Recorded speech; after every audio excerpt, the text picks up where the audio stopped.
This is episode 162 of the Gold Squadron podcast. I'm your host, Dion Morales, and today I'm joined by Marcel, trying to make it in time, Manzano. Looks like I was the only one next to Ryan.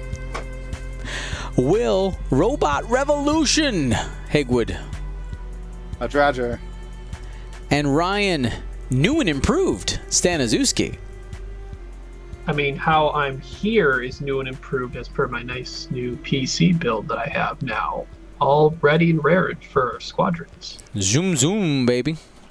Yeah. Awesome. So let's go ahead and hit announcements and news first. So if you guys remember, last week we had mentioned that FFG hadn't mentioned in their Gen Con post anything about X-Wing.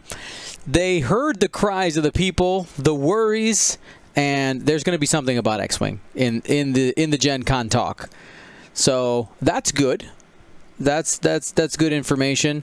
Whispers are that it's the new wave. You know, they're going to talk about the new wave. So yeah, we'll see. We'll see what happens. Super excited. We're not being ignored. I think we didn't get mentioned because they're trying to draw in those people for those more or the less played games. Maybe we'll put them that way.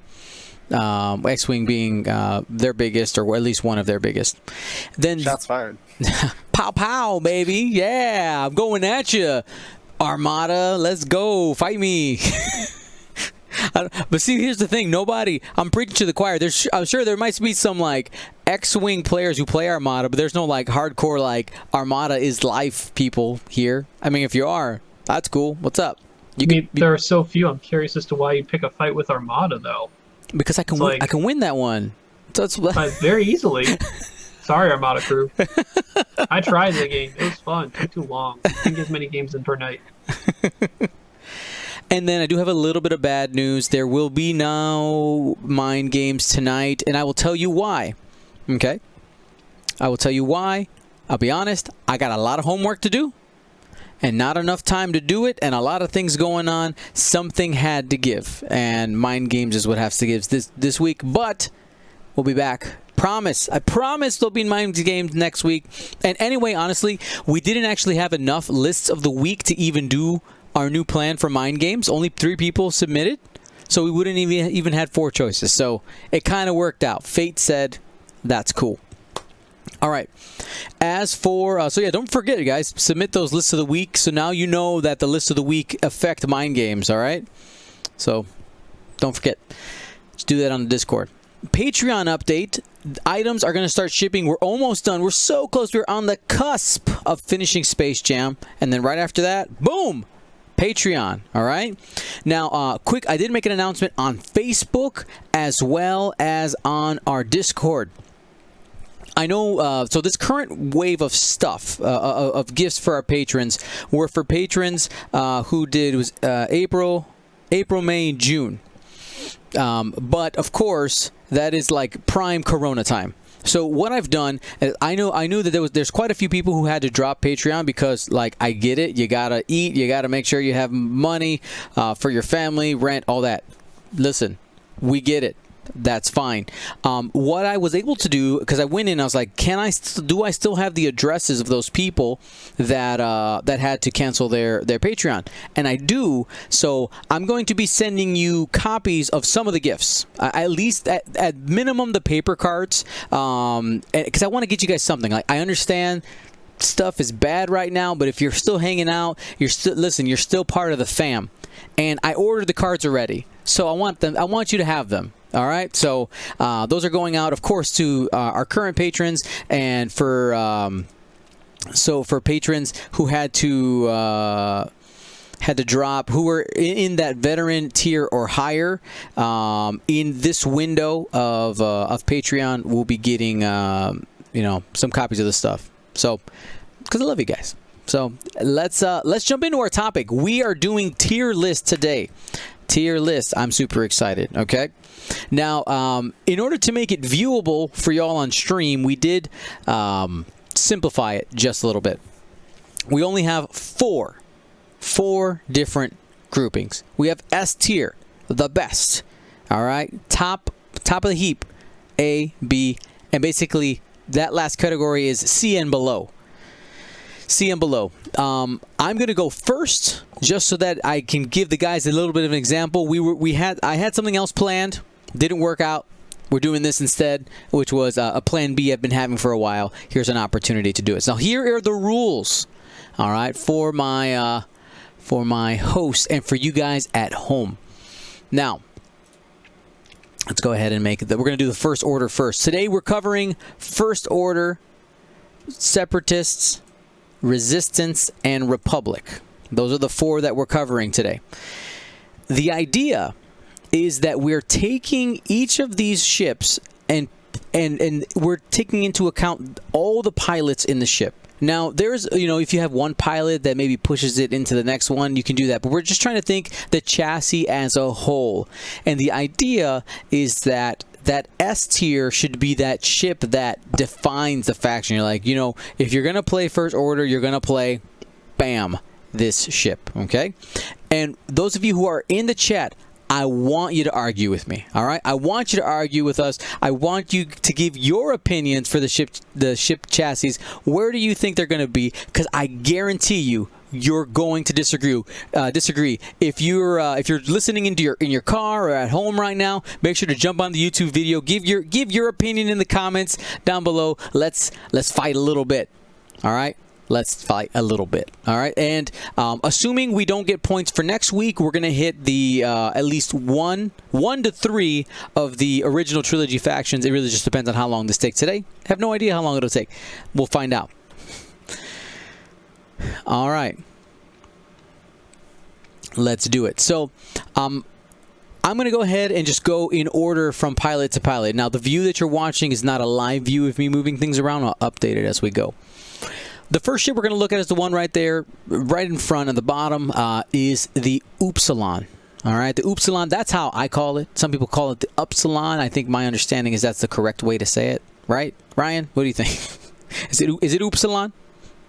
Tomato, tomato? Tomato, tomato. Fair. What you want, man? Fair. We can undoubtedly say that Tavson, okay, that Tavson is the best out of the crew. Right? After that, you got Petty Officer Thanison, who is pretty okay, but after that, things are just not worth the points. So you got one really great pilot, and the rest that are just not so awesome. So with that, I'm actually going to take the Upsilon class shuttle, and I'm going to place it in the B tier. One pilot is not going to do it for me. It's just not going to happen. Then we get to the TIE BA. And I think out of all of the ships, this is the one that I had the most amount of trouble deciding where I wanted it to go. Hollow, which you see, I put Hollow there because I think Hollow is probably the pilot that is the best out of them. You could argue for Von Reg if you want. You're wrong, but I think it's Hollow. Listen, today I'm giving you those opinions, okay? None of this riding the line middle stuff. Hollow's the best. Then you got Von Reg underneath that, and you got 2 other generics. The maneuverability of the chassis alone makes it better than an Upsilon. It is a bit fragile, but I still think it should be in the B tier. I still think it should be in the B tier. Sorry, the A tier, excuse me. It's not quite S tier. It's just, it's good, but not great. Hollow is great, but the whole chassis? Nah, fam. Then we get to the TIE FO. So this is the base TIE fighter for the First Order. I like the chassis itself. You look at the dial, like, oh, this seems really good. You got some decent abilities that we look at it, but I'm not. I'm looking at the chat. I love it. I love it. I do not love the FO. There are some that are okay, but I'm taking that and I'm putting it in the C tier. Like just dump it in the garbage. If I had to, sorry, FOs, for the price, I can get something better, and that is a TIE SF. per point value, I think the SFs are a better value overall. In my opinion, the SF is the, wait for it, only S tier ship in FO. Okay? Because We fight. what? We fight? We fight. We fight. Okay. The front back arc, the flexibility with the missiles, I just think it's really a great chassis. Now, you might be screaming in the chat, and I can see you guys boo. This is why today is going to be super fun. I'm going to cheat a little bit. And my opinion is that the silencer is almost S tier. It rides the line between S and A, and like I feel like when building a list, I always want a little more extra sauce on my silencers, but I don't quite have the space. The chassis itself in a vacuum is S tier for sure, but in our current points, I have to put it in the middle. But because I'm going to I'm gonna follow the rules and put it in an actual tier, it ends up A tier. All right, hosts, fight with me. Let's go, fight me. All right, since I said I was fighting already, silencer is definitely S tier for me. We saw Cody. I've been on the front lines dealing with my local Cody Wood when he brought those triple silencers, showing what you can do with just chassis that's I5. Look, who cares about Black Ops ability? That's only 3 of the pilots, so I guess you can make that argument. It's a half and half, and so is the TIE BA. Mm-hmm. But I'd also look at the SFs. Right now, the SFs I only care about are Zeta, Backdraft, and maybe QD, but QD's really fallen off. You're missing the Omegas, you're missing Lehuse, you're missing Phasma, who are all very subpar. So it's another half and half scenario. And when in doubt, force out. It's Kylo. You can't argue with that. You're right. And I told you, like I think it's on the tier, on the middle. I think though, Cody proved that they can be amazing, absolutely. But I'm not gonna discount Cody's skill as well. So. Oh no, that definitely takes skill to play that list. That's where I'm at. That's where I'm at.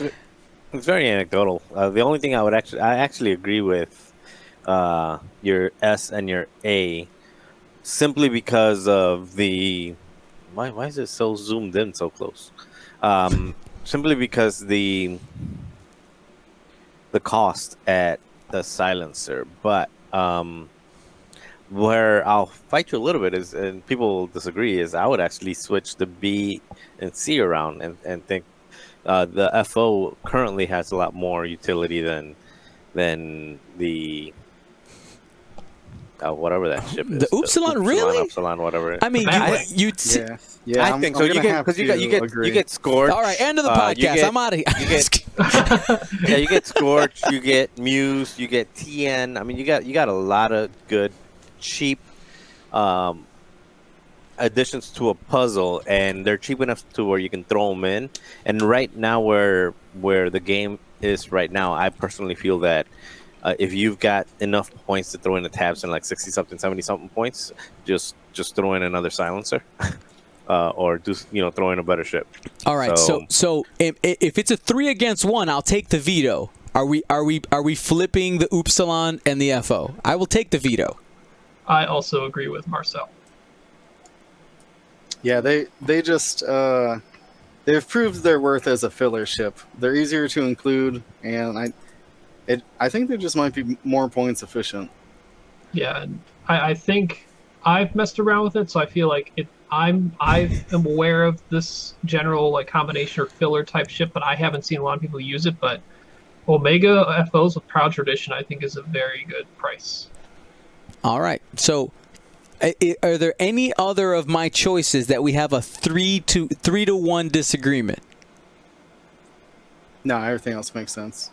All right. So our final rankings, especially for those of you who are only listening through audio, we have the SF at S tier with some disagreement from Ryan. We have the TIE Baron and the Silencer at A tier. The FO at B, and Upsilon in the basement with some argument from Dion. Awesome. Great talk. Great talk, fam. All right. Who's up next? Resistance. I don't know who that is. Looks like it's Resistance. That's me. Okay, cool. So we'll go over and flip to the Resistance. Right. I was waiting for it's the Resistance. It's the Resistance. All right. Take the floor, sir. Let's get the easy one out of the way. Resistance Bomber, D tier. Down at the bottom.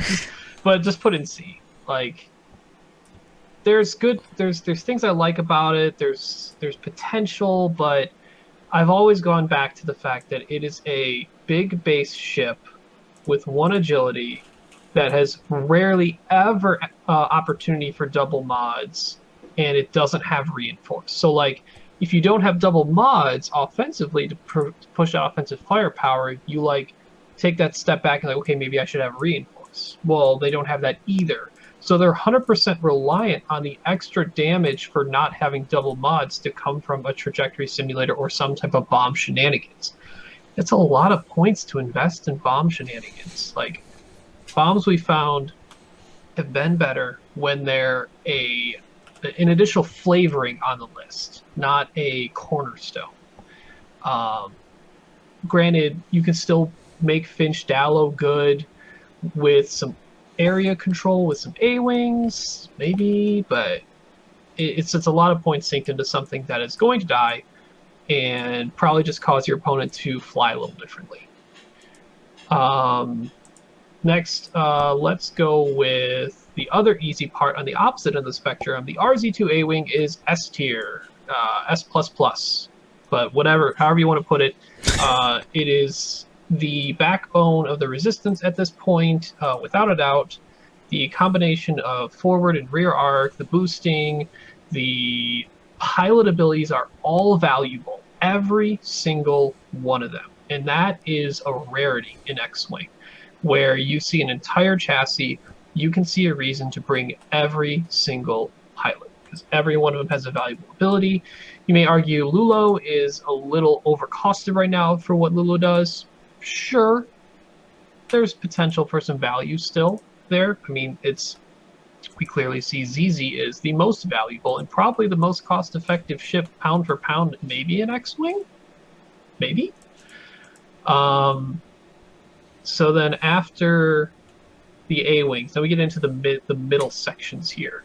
I'm going to go with the Resistance Transport Pod, and I'm going to put that in A tier.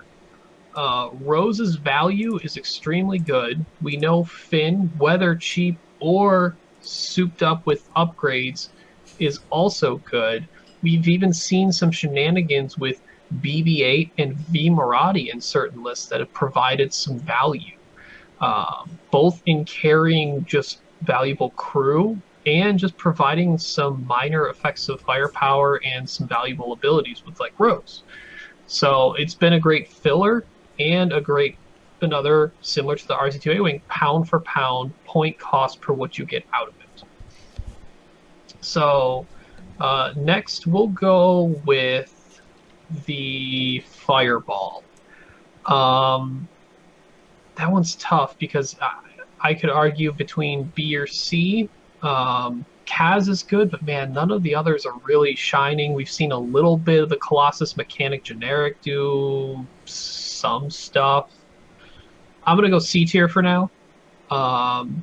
Definitely above the Resistance Bomber, though. But it maybe still is finding its place, similar to the TIE BA. That took a bit to see predominant use. It's probably being overshadowed being a similar point cost to a bunch of RZ2 A-Wings. Like, why should I take a Fireball when I could take an RZ2 A-Wing right now? That's just a simple case in that. Next, we'll go with the T-70. That one's going to be placed solidly in B tier. There's a couple pilots like Jespava, and in some lists archetypes Poe, but we've seen at least an extended Poe has a hard time, I mean, even hyperspace has a hard time getting value from him. Nine Nub has some opportunities here and there to shine in some lists, but overall, across the entire ship chassis, there's some argument to creep into A, but I think right now, in some of the, even when using some of the well-known pilots, it has a higher chance to, people bring it a lot. It doesn't have a high cut rate across the board. Resistance transport, that is going to be, it's really just the Covanel show. Everything else is just kind of like meh. So that one's also going to be B tier. I can't lift it on one single pilot. Kova is amazing.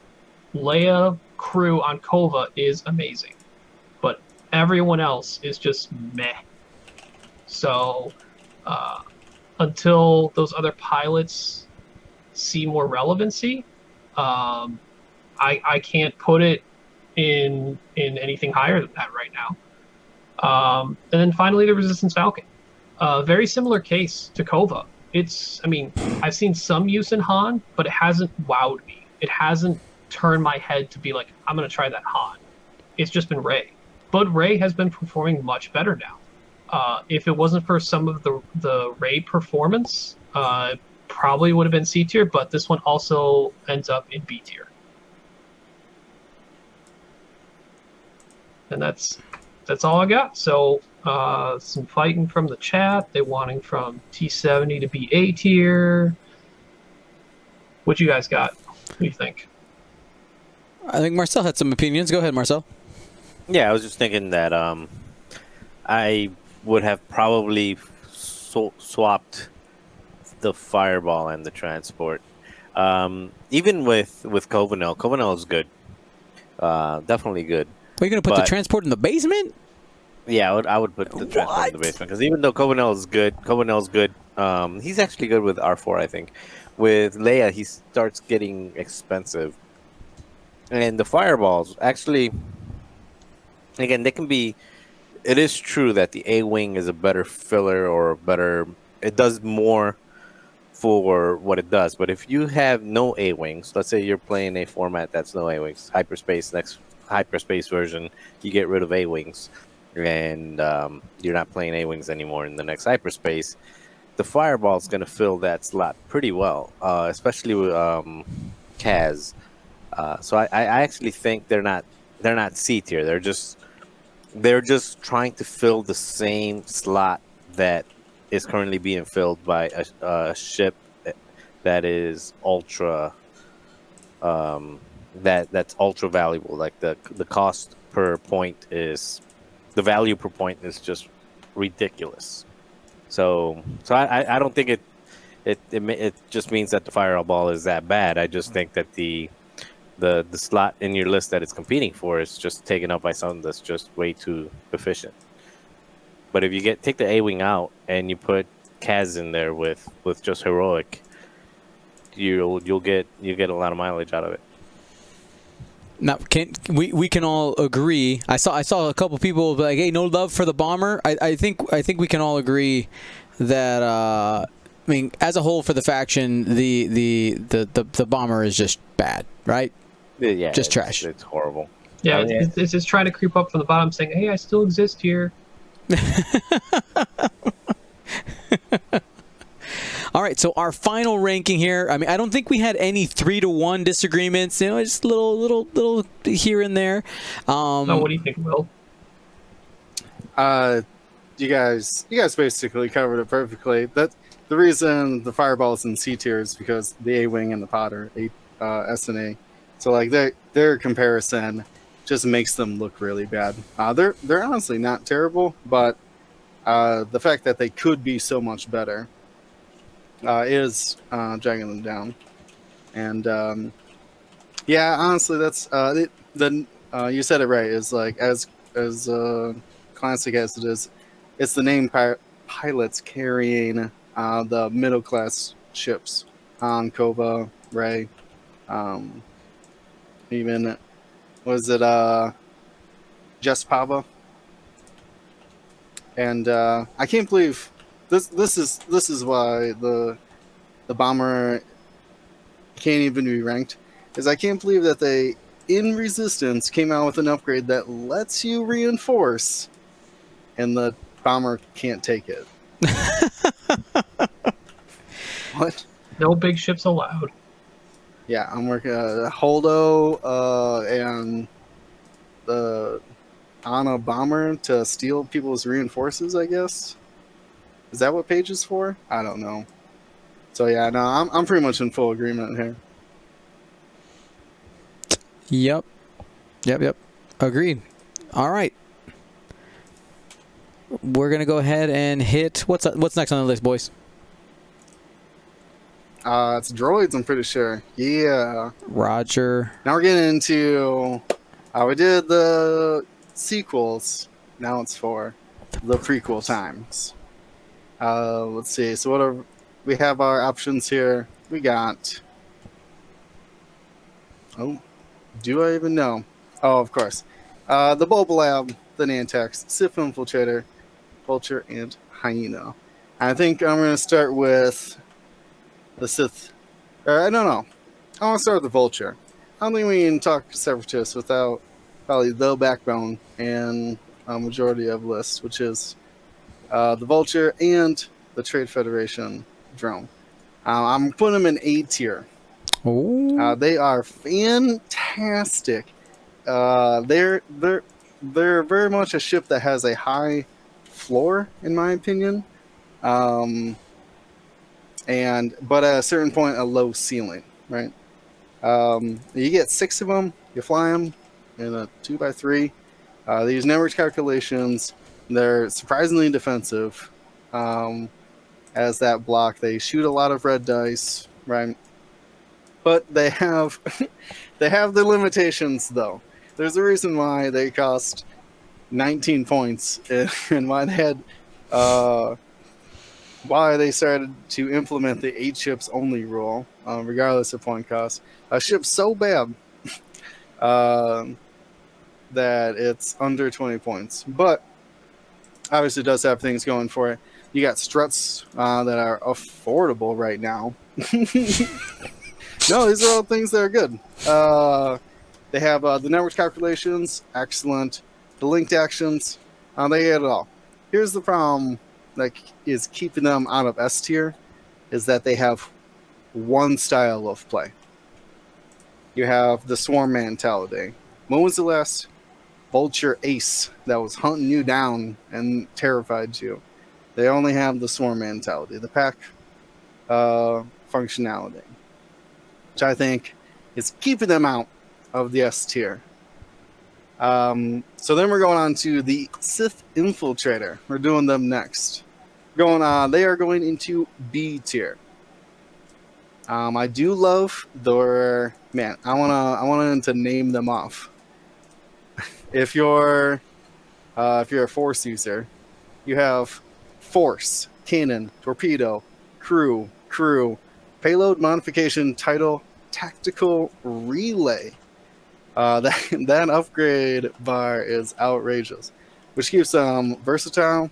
You can do bombs, cloaking. You can be a support ship in a droid swarm with a O66.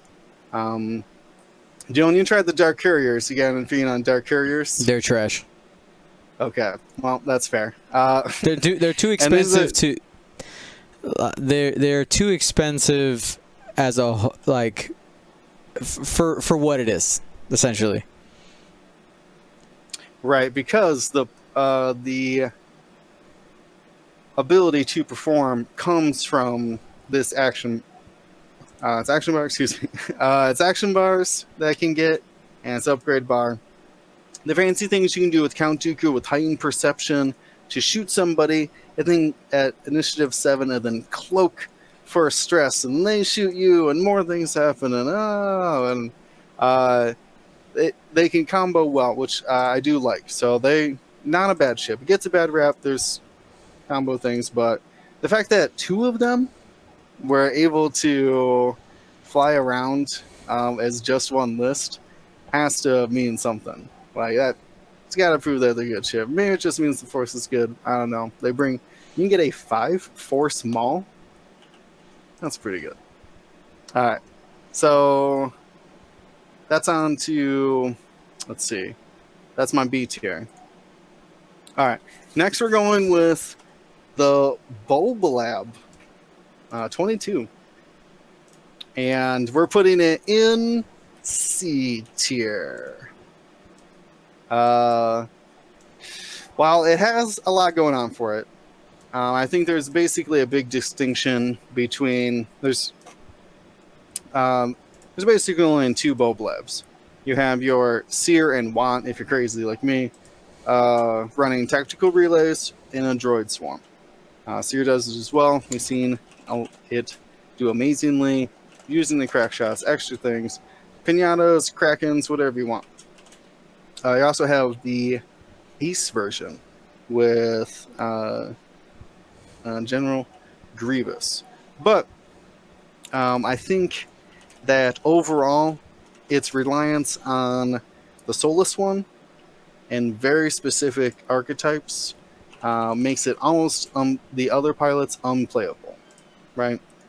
Like, I had to look up what the generic was called again. It was the Phethan Outra Autopilot. They are way overcosted. They have terrible blues. Their linked actions are only to calculate. They're one of the worst generics I've ever seen. They do have boost to calculate, but with only 5 health, 2 agility, it is real bad. And the main thing keeping them away is not having that networked calculations that all the other droids would normally have. So they're very undefensive. Anyways, I personally think that Soulless 1 needs to go way up, but all Bulblabs need to go way down. So that there is a bigger difference. Remember, Soulless 1, I think, recently actually went down. It used to be a lot more, and I think it should go back up. It used to be 10, I think.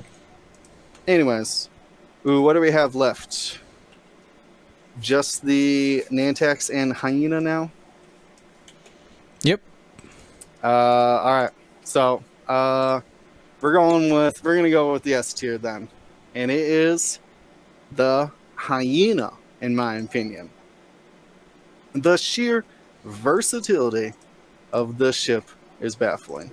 They nailed the different configurations, not built on upgrade cards, but the pilots themselves. Utilizing the limited pilots like Factoids and bombardment drones really gives the ship a lot of flavor, no matter what pilot you're flying. Now, we mostly see Techno Union bombers just because efficiency is good. 5 health is a surprising amount when it comes, especially compared to just the 3 of the Vulture. They still have network calculations, but you trade the barrel to calculate into barrel to target lock, and you know me, I love that target lock action. Lets you take advantage of the torpedo and missile slot this thing brings. You still have the struts, you have bomb options, man. And why I think it goes above the Vulture is the added versatility of 4-4, who has been proven that he could fly along Nantax and Grievous, shooting 6 dice advanced proton torpedoes at things. He is a scary ace out there. Also, Ryan, and I've seen it especially with the Pinata and in hyperspace now. DBS 32C being able to bringing the relay and being an actual support ship out there as well. So bombs, acing, support ships. You have cheap generics. You have torpedo carriers, probe droids. A cheap way to, like, the list goes on and on and on. And combine those all together, and you have an S tier ship, in my opinion. So less is the Nantex, and this is actually a tough one because I think there is actually 2 Nantexes. Okay, and do you have ensnare or not? And it is an extreme difference, in my opinion. A non-ensnare Nantex, D, maybe C. Could be argued for C. And it's, I would put it there. You just move the card into C territory because it's not getting. I don't think it's going to dig itself out.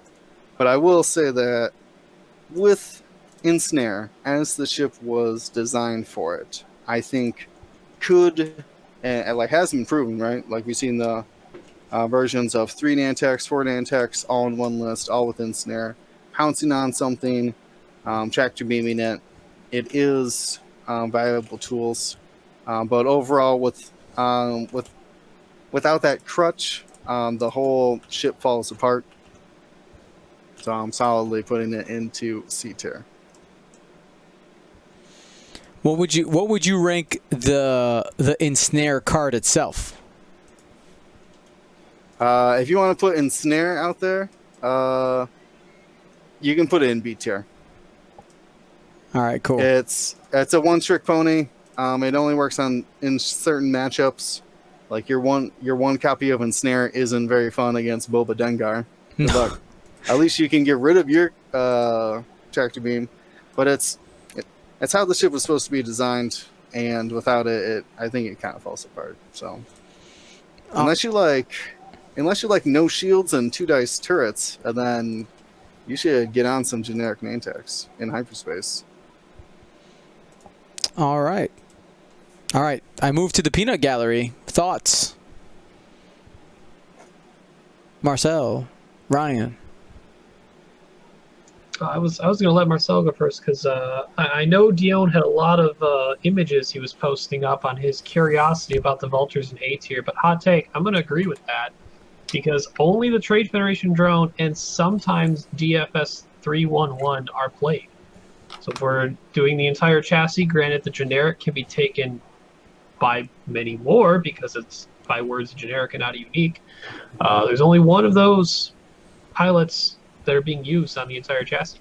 The Hyena has had almost every one of them used, including the bombardment drone we saw is being used quite well in certain aspects.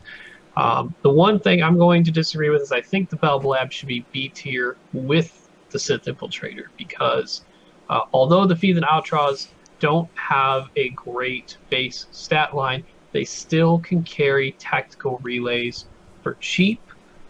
You can still equip the currently cheap Solus 1 title, and we've seen some success because people, after the last points update, had to decide between Seer, Discord missiles, and struts, and some people decided to keep the Discord missiles and struts and then drop Seer down to Feathen to keep TA 175. So, and we saw success with that. So I do think the Bell Lab should be up at B tier. Okay. All right. Yeah, I guess my issue with the Vulture is I feel like we take the Initiative 1 Vulture because at the cost it is just such a good value. You just can't argue with the value, the versatility, the flexibility, any other ility that helps my argument. I don't know. I just don't see where we're seeing them outside of 5, 6, 7 all grouped together. But that's what they're meant to do. That's what they were born to do. Cool. They were born that way. That's one. Cool. They do one thing well. I agree. They don't. That's it, though. Yeah, but I mean, if they do one thing well and they do it well enough, that's enough for it to be. I don't agree. I actually think they belong in A, but that it goes the same thing to saying like. Fenrir, or not Fenrir, like Sunterfell, he does one thing. He does one thing well. He moves last at Initiative 6. And that's what he does well. But when he does it, and he does it well, he's if you fly him right, he's almost unbeatable. All right. So the only thing I'm going to agree with with Ryan, and maybe Dion can pitch in so we can do his what do you call it, his veto, and get the belly rub up to B, because that belly rub, I've even flown against like 5 or 6 belly rubs with 5 belly rubs with Impervium plating, and not the initiative 3 ones with crack shot and plating. Right. And with their ability to, so think about it, 5 X-wings are actually not a half bad decent list. They don't have it, they're just 5 X-wings, they don't have anything on them. These have crack shot, they have Impervium plating, and they're initiative 3, and they can both focus boost or focus barrel. Like, their mobility is a lot better than the X-wing. They have the double linked actions instead of just a single linked action if you choose to get 1 die less, and the Impervium plating can very often make up for that 1 hull difference. That 4-2 versus 3-2. So I actually think I would take 5 belly rubs over 5 X-wings any day. So yeah, they're not A tier, but I would put them in B tier. And Dion's moving them, so he kind of agrees, I assume. I agree. I veto in order to get the belly rub up to be Grievous. We haven't even talked about Grievous. Grievous, so good.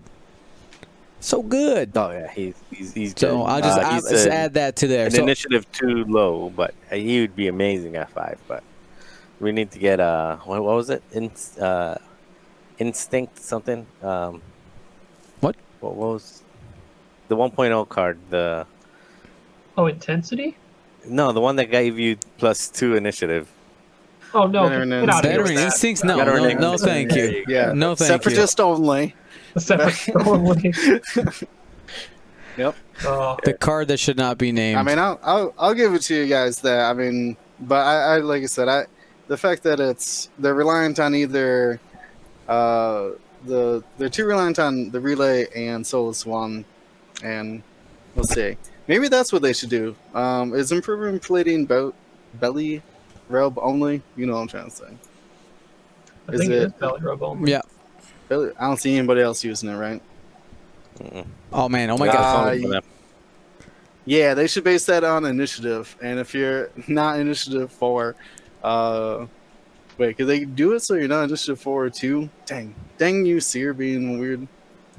But okay, so relays go up. Wait, no, Solus 1 goes up. Impervium plating goes down. Is what you're saying, and you would see more of them. Maybe, I don't know. We'll see. I guess the other difficulty is if you want to fly 5 of those, you cannot buy a single pack of them though. Yeah, good luck with that. Facts. I'm just saying. You gotta trade a little trading. All right, that's fair. All right, so our final results for Separatists are the Hyena Bomber at the S tier, the Trade Federation Drone Pack pilot, the Vulture Droid at A, the Belbalab at B, as well as the Sith Infiltrator and Nantex that have Ensnare, but without Ensnare in the basement, below the basement, basically D tier, off the chart. Only gets placed there because we have to put it somewhere visual. All right, and last but not least, we have the Republic. Marcel Manzano, whisper those sweet nothings into my ear, please. You've got a lot of faith in me to say not least. We'll see. Let's see if I can get you to veto all 4 of these, 5 of these. I mean, you can meme them right. if you want, I guess. That's just a waste of people's time. So let's start from the best ship to the not so best ship. So the best ship is definitely the S tier, goes to the Jedi. I don't think the Delta 7. The Aether Sprite. Aether Sprite. There you go. You've got basically you've got a chassis that has built-in force across the board, no matter what you fly. You've got two potential ways to fly in them with calibrated or the Delta 7 title. You have everything from Initiative 3 up to Initiative 6. Amazing pilot abilities from Anakin's pilot ability, mainly is Initiative 6. That's his main pilot ability. But you've got Obi-Wan, Plo Koon, Mace. All of them can do, just have really good abilities. Luminara, Chase 18 of it, all of them have it. Then you have the potential of adding regen on there, so that automatically kind of puts them in S tier alone. You have Force users that can regen. That'll win you some games, just that alone. Yeah, no, I mean, I don't know what else to say about that. I think they're amongst the best in the game right now. They're a little bit they're a little expensive right now, but even being expensive, they're really good. Then from there, I'll go to the A tier. I'll probably get some pushback on this. I actually struggled putting anything in an A list. I was almost going to throw everything in B. Oh, interesting. But, let's throw something in A just because it's a little better than the rest, which is the Naboo. The Naboo Royal Starfighters or whatever they're called. And mainly for the Naboos, you've got Rick, who has an amazing ability. You've got Anakin, who has the Force. It's, I think, the only ship that has native Force and an EPT. So you have the ability to put an elite pilot talent plus the Force. You have Padme, which has some utility, even though she's a bit expensive. And then, of course, you have the entire chassis, the entire ship. Everyone in there can take advantage of torpedoes, passive sensors with a free evade, which makes them really tough to kill. And the fact that they have access to droids, and of course regen. You have ships that have free evade, double action, and regen. They're automatically gonna get. That alone takes them from B to A, I think, especially when they're costed pretty inexpensively. Even the Initiative 2s that just tickle you a bit, they're only like 32 points or something like that, and they're tough to kill.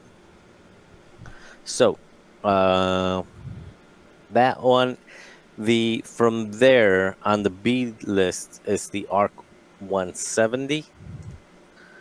I actually think, the Arc 170 might have been an A before the last points change when Sinker was not so expensive, and Sinker might have taken that up a little bit more. And I think just the way that the last point change occurred made the Arc 170 and the little bomber dudes, whatever they are. Which one is that?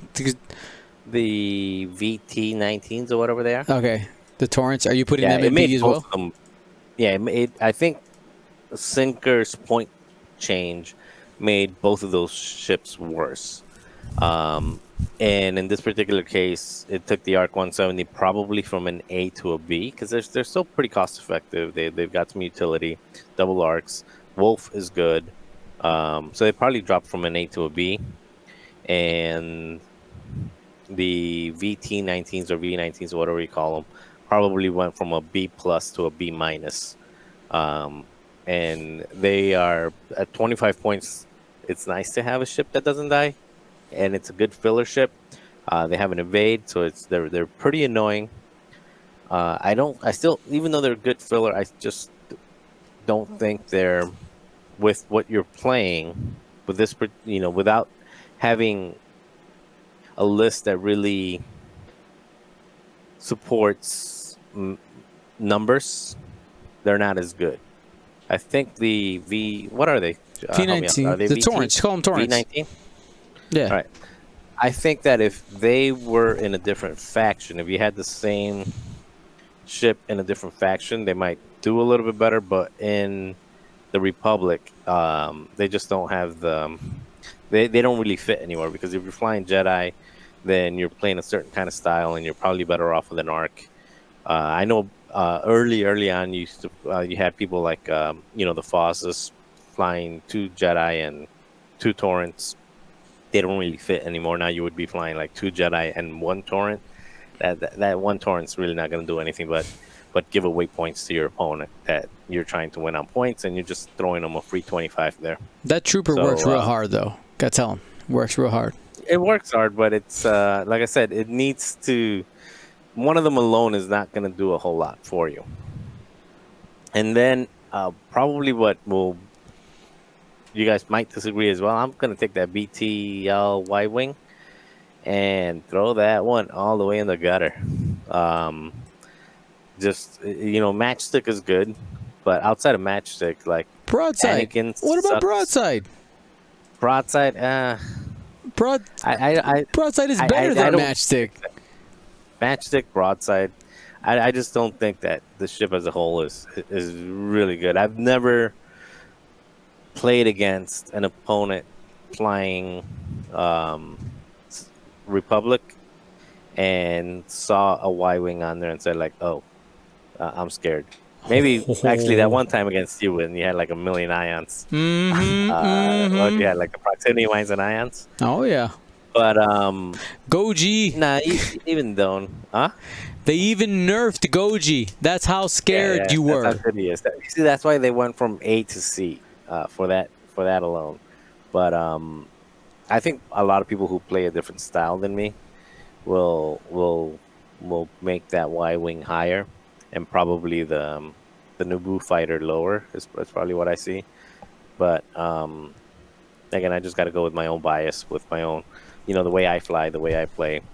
And when I match up against the Y-Wing, I typically don't care. I ignore it. All right. You know what? I'm gonna fight you a little bit. Because there's a couple things. I would take the Torrent and the Y-Wing and flip them. Because all right, if we're gonna go back to some of the arguments we've used before, on the for the Torrent, the only one that you really use is the Gold Squadron Trooper. That's it. You don't use any of the other pilots. At least on on the Y-Wing, there's 2 pilots that get heavy use, and that's Broadside and Matchstick. And for that reason, I would flip them. I agree. Here. Yeah, looking for one more vote. We only see the Gold Squadron Trooper. Like, legitimately, the name Torrents are trash. Actual trash. But the Gold Squadron Troopers are very good. So it's not like Resistance Bomber trash, but I think it probably would be C tier. Now, granted, the Y-Wing only has 2 name pilots that are really relevant. Some people had success with R2-D2. Okay. Some people play around with generics, with proton torpedoes and battle imitation Jedi, but that's just play around stuff. Whatever. So I actually had a hard time thinking about, like, should they be in the same tier? Should Torrent just drop down to C with the Y-Wing? Should the Y-Wing go up to B? I think the Torrent at least drops down to C. I would agree that this is probably the first faction where it's like, I wish we actually had a D tier, because I don't feel that the Y-Wing and the Arc are in the same either. Will, thoughts? Yeah, actually, I agree. Switch them. I think Y-Wings are good. The Torrents are limited by... While they do have a good action bar, right? They got 4 different white actions and a linked action. That's pretty good. They have access to a lot of tools, but overall, I wish that the named pilots, because like there's basically like almost like 15-20 point difference between a generic that's 25 points and then Ace who's like 40 or so, right? Oddball, probably like 40 points or so with like an upgraded tune. So I agree. Y-Wings are good. They got R2-D2 has a crew slot. You can coordinate with the ship. Bombs. all the things. Broadside, double muff. Oh man, I could go on and on. Broadside should probably go up in points, but right now he's hot. It's a good price point for him. Real cheap. Otherwise, no. Everything else I fully agree with. All right, so final rankings there. We got the Aether Sprite Delta 7 at the S tier, the Naboo Royal Starfighter at the A tier. At B, the ARC 170 and the Y-Wing. We are in agreement, though, that we feel that overall the ARC 170 is just a bit better than the Y-Wing, maybe B plus tier. And then we get to C, and we vetoed Marcel into submission to put it down into the basement, down to the C tier. All right, so hopefully everybody at home had fun with that. We're gonna do one more exercise, boys, and this is just for the funsies, and we gotta get it done really quickly. All right. So last year I only did one video of it. It's because I didn't have a ton of time. And I'm going to try to do this really quick. We're going to have a little fun. Okay, give me like 2 seconds. How about this? Ryan, can you give me a quick summary? Okay. Now remember, what you guys see on my screen, the people can't see until I publish it. Okay. So don't react. Try not to. Give me an overview of what we did today. And do we notice any type of patterns, anything like that? So I guess every faction has an S tier, and every faction has a C tier. A lot of things are an A and B. That sounds pretty average across the board, what we see. Like, nothing is grandiose one area or the other. It probably helps a lot of the, what we see in S tier is just, like, all pilots useful, or many of things are available to these pilots. Lower tier, 1 or 2 pilots are helpful, or none of the pilots. All right. For funsies, all right, I said that I made this video about a year ago. We are going to rank just the Republic right now. We'll do another one another day, and people will probably get more up in arms about this than the meta choices, and that is determining which of the ships are hot and which of the ships are not. We're just talking about the way the ships look, all right? Which ships give you the tinglies is my question. Okay, yes, that uncomfortable face, Ryan, that's exactly the reaction I was looking for. All right, let the riots begin. Marcel, because this was your faction, you get to set right now the hot or not. There's only 2 options, hot or not. Hot or not. Ready? V19 Torrent. You look at that ship, hot or not. Garbage. Ooh, not. Okay. What do the kids do now? They swipe left, right? I don't know. I don't know how this works. You just said left, right. All right. So, Rick. Sorry, not Rick Olay, but the Naboo Starfighter, hot or not? Oh, it's got Padme in it. Gotta be hot. All right. Boom. There. I agree, man. The chrome on that ship. I still got your so shiny. Your silver one too in there. You haven't picked it up. One day. Soon. All right. The Delta 7. Hot. Ooh. Gotta be hot. Ooh. He likes those triangle ships. I see. They got the pointy bits. All right. The Y-Wing. Hot or not? Not. Not? What? The old Y-Wings are so new. No. It's like a Ford Pinto.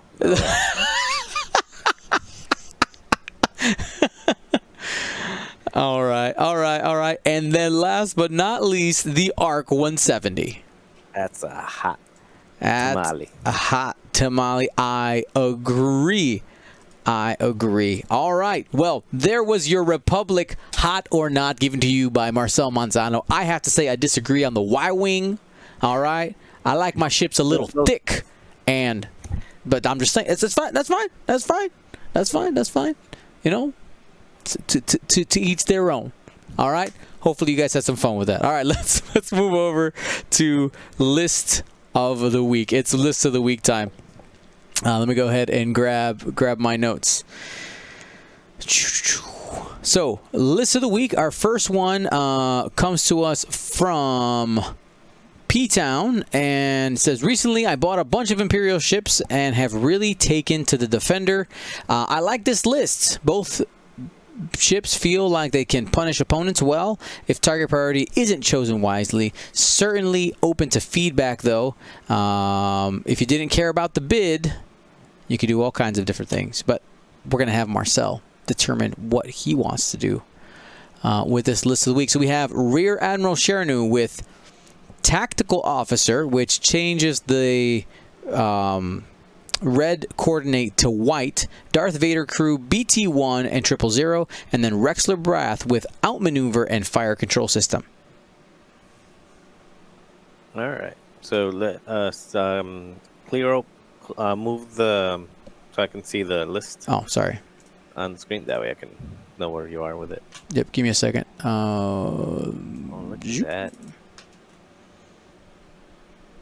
All right. By the way, your desktop, like all the icons, looks like a public library. You've got everything in there. The people didn't see that though.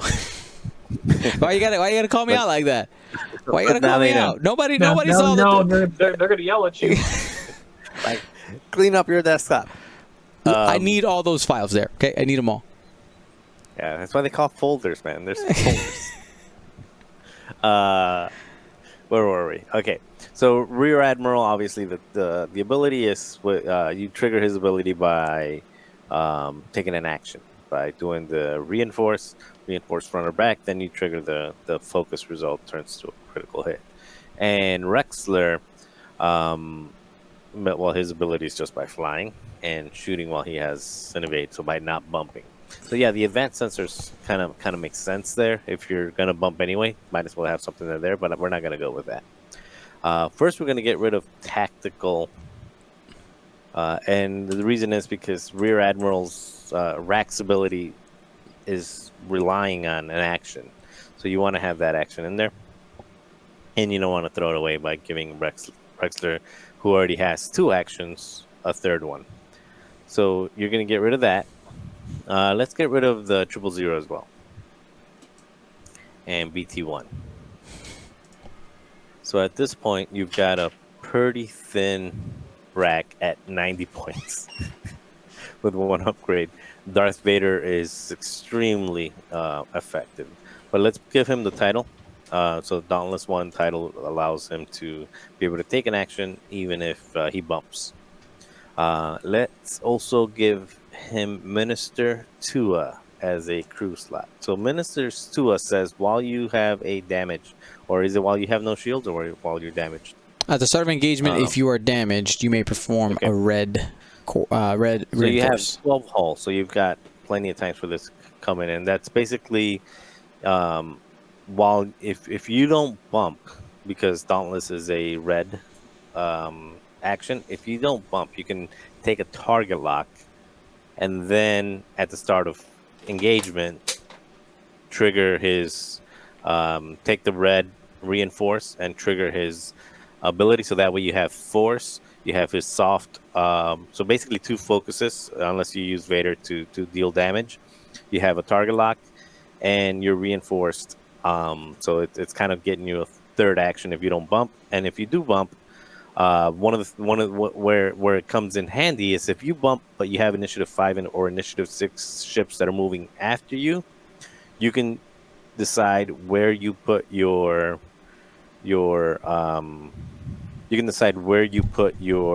reinforce, either before or in the front or in the back based on where they moved. So that makes Rack either have 2 actions with a couple soft focuses, or being able to kind of tank against initiative 5 and 6 ships a little bit better. Now on Rexler, I'm just going to change that outmaneuver to fire to juke. So it adds 1 point. You still have a pretty decent bid. We're missing something. Oh yeah, And one more thing on Rack. Just throw a seismic charge on Rack. Just to kind of cover his behind a little bit. So with this, you still have a pretty decent bid. You have 6 points, so you're going to move. A lot of the other lists that are trying to go for bids are like there's a pretty good cutoff at 195, 196 that you're going to beat. You're not going to touch the ones that are bidding in the 180s anyway, so no point in trying. Fire control system is pretty good if you're that way you can get a reroll, focus, evade, and of course the combination of having Vader and Juke to basically get rid of the focus token and Juke to get Rexler's ability to trigger. It just helps a lot more, and this list will be tough to kill. One, because Rack is just has a ton of health, and Rexler is just hard to kill because he's double 7 health with three agility and a free evade, and white K turns is going to be tough to kill, and it's going to deal out potentially a ton of critical damage.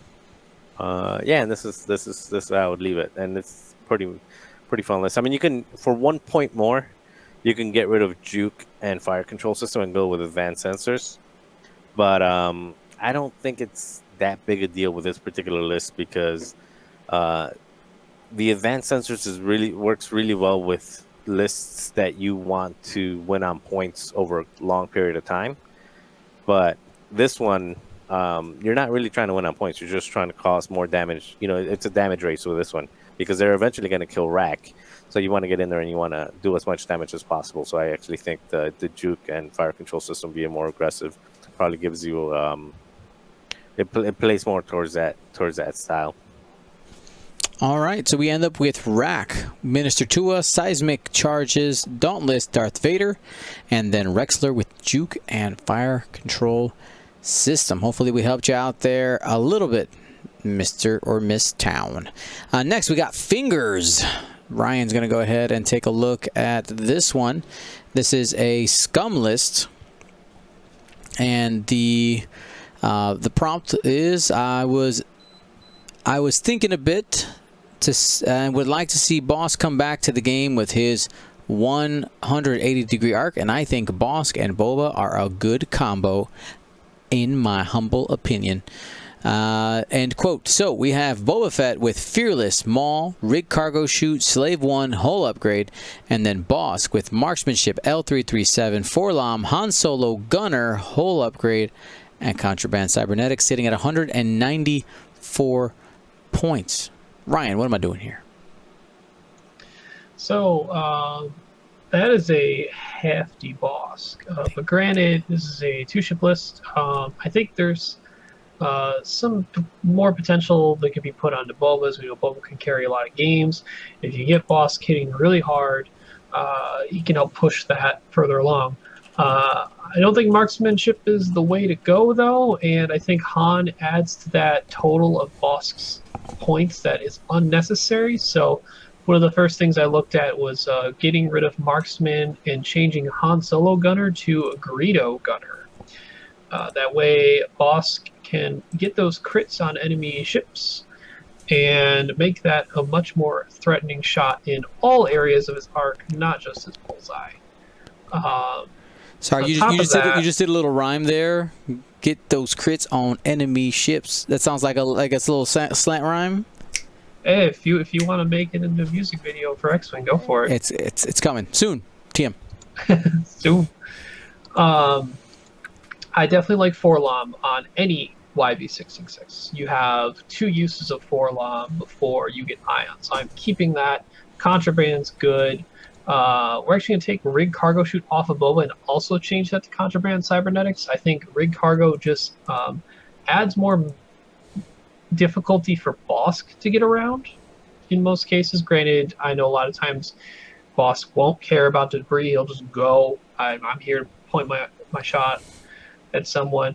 And with that in mind, I like the idea of L337 because that defensive, mitigate the damage early to with that one shot. It's that natty that's coming in, and then you get the added bonus of some blues. But I think if we swap L337 for 000, big base ship more likely to get that range 1. And then we're taking boss to take target locks, and we'll see. We'll get that if we get that range 1, we'll get that calculate. If they want to take a stress, neat. You won't be turning behind me. And then let's see. I maintain the hull upgrade. Upgrade Boba Fett's hull upgrade to shield upgrade, and we should be left with 16 points, I believe. It's a lot. Correct. And you can do a few things with that. I don't think I would invest a ton into boss, but if you were to do something, you could go with Houndstooth and add Nash to Pup for that annoyance of, haha, you actually haven't killed me, ha ha ha, a runaway. Which leaves you with 9 points, and you could pick your payload of choice on Boba, proximity mine, proton bomb, or seismics. If you don't go the Houndstooth route, that 16 points leaves you enough to make Boba and have him a proton torpedo to make him a threat on that range 3. You may not have the rerolls, but hey, you got Maul Crew and a proton torpedo. That's a range 3 engagement. Not a lot of people even want to have in that regard either. And that puts more of your points on the more valuable ship. So you want to have more thematic fun with Houndstooth? Go for it. If you want to have a high-powered Boba Fett range 3 shot, you have a proton torpedo. All right, so we end up with Boba Fett, Fearless, Maul, Contraband Cybernetics, Slave 1, Shield Upgrade, and Proton Torpedo, and then Bosk with Forlom, Contraband Cybernetics. We did not take that. 000, Greedle, and a Hull Upgrade. Awesome. And then last but not least tonight, we have a list coming from Trogdor. And Trogdor says, I've been tinkering with 5 Nantex, and I was inspired by a fly casual squad that surprised and murdered me. This is the new twist with 6 ships. Let me know what you think. All right, Will. What magic you gonna do here, man? So we have sorry, I didn't read the list. My bad. We have 3 of the Initiative 4 Nantex, the Petranaki Arena Aces with Crackshot and Predator. You got 3 of those. You got 2 Haor Shawl prototypes. Those are the Vultures Initiative 1 with the double dots. You can only have 2 of them. They have Discords and grappling struts. And then you have a Trade Federation drone with Discords and grappling struts. This is a weird one. So this is tough in our normal restrictions of 1 ship or 1 chassis swap. And if I was abiding by those rules, I normally try to, this would be easy for me. One of those Petranaki. Yeah. Petraki. That's going to become DFS 311. That's a Vulture. Turns out Vultures carrying Discords. That's the only other thing Vultures do. Then Swarm, they do hold Discords very well. They have that upgrade slot. But the combination of a support ship, supporting being able to support the Trade Federation drones, the Discord missiles, and the Nantex makes them invaluable. Now, how many points do we got left? Which is that 19. Wait, does he have struts? I can't see your screen. Now he does. Oh, wrong thing. Struts. 18. Okay, so, and this is where I'm split, and actually going over in-depth the Separatist, and it's if we're in hyperspace, you can just put ensnare. Take off both those bullseye things. Even at Initiative 4, Tractor being a Z95 with crack shot and a barrel roll sounds a lot better than what they're trying to do with just like 2 or 3 of them. So I'm going to put ensnare on them. These are the arena aces are the I4, which is interesting. They can bring both talent slots, I guess. You do save 4 points by going down, but I'm going to keep them at 4 because it is much easier to ensnare. If you're initiative 4, I can agree on that. But we're over points on that, so we just got to drop down the prototypes. What are they called? Hore?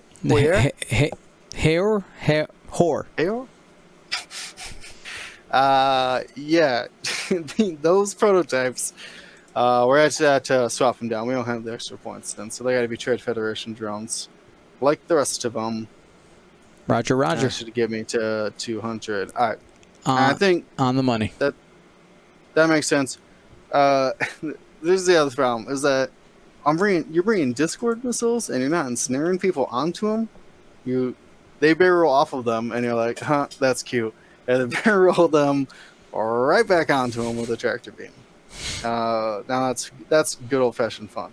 Now I do have a question for you, guys. Yeah. I do. It was a quick collective idea. All right, go back up to the main list. Go back to the main list. Reset it. Yeah, reset. Okay, reset. All right. Now, Chuck Door had brought up the most interesting question. Go up there to the top left and hit hit hyperspace. Oh, sorry, killed it. Okay, well, fair enough. 404 error. 404 error. Wow. There we go. I think you guys get where I'm going with this. Is that can you even build a list that is even viable with multiple Nantex in hyperspace?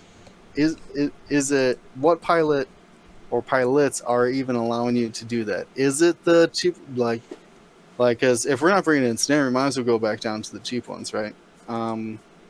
Is there a hyperspace option? Is it Brewer Kret and probe droids? Is that their only saving grace in hyperspace? Anybody got any ideas? Anything? Because I'm at a loss. I am at a loss. Nada. Zippo. Nothing. I got nothing. You hope to get a bunch of bullseyes and roll natties on defense. Like that's about it. I do. All right, so you can. What he was describing was 5 Nantex, and then I guess you put DFS 311 in a 5 Nantex list. Barely. It fits. Oh wait, yeah, easily. You got 6 points. Like I do think that might actually be interesting, but I'm not trusting. How are you gonna get all these bullseyes? Well, it's because you have them at the aces. I put them down to the generics. Yeah. You ain't catching bullseyes. But I guess Jedi do. But Jedi have focus and 3 agility, and your ace is gonna have and boost or both. I guess you have bank boost and 3 agility. I think goes a long way of getting. And you don't roll the 3. The calibrated just adds it to you if you have to focus. So, like, I don't know. They don't have enough going on. I wish they did in hyperspace. Sad days. Well, hopefully everybody enjoyed our List of the Week segment and the other segments that we had today. I know we had a great time. Hopefully we get those points update soon. Want to remind you guys again, July 18th. All right, we have the Campaign Against Cancer telethon. Should be awesome. I'm super excited. For it. 24 hours of X-Wing and Star Wars content. And I'm not sure if you heard the news, but Chewbacca, okay? The actor who plays Chewbacca is going to be on, and there's going to be a Chewbacca roaring sound-alike contest judged by him, and they're taking submissions now. Okay, they're taking submissions now, so get on it. Let's go. Make sure you guys are tuning in for that weekend. It should be super fun. We'll want to see a bunch of donations. We're going to make a donation here from Gold Squadron as well, and hope to help them hit that goal. Also, there's going to be I'm going to say 2 to 4. Depends on programming. 2 to 4 awesome segments that Gold Squadron is going to be providing for this 24-hour live stream. This is content that hasn't been anywhere else, and this are wow. Speaking, I'm very goodly at the English. 4 segments of having players look back in X-Wing history on awesome games that we've recorded here on Gold Squadron, and having not one but both players talk about the game.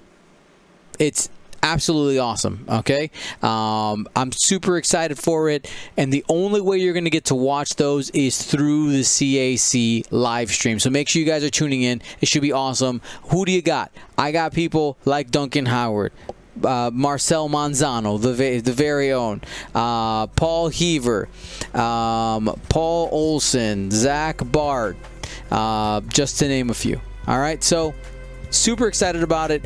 Hopefully we see you there, and yeah, it'll be live here, also the CAC channel. More information to come, but I know we're excited because we pretty much confirmed today that we for sure have 24 hours worth of content, which is going to be good. All right, thanks for watching, everybody. Gold Squadron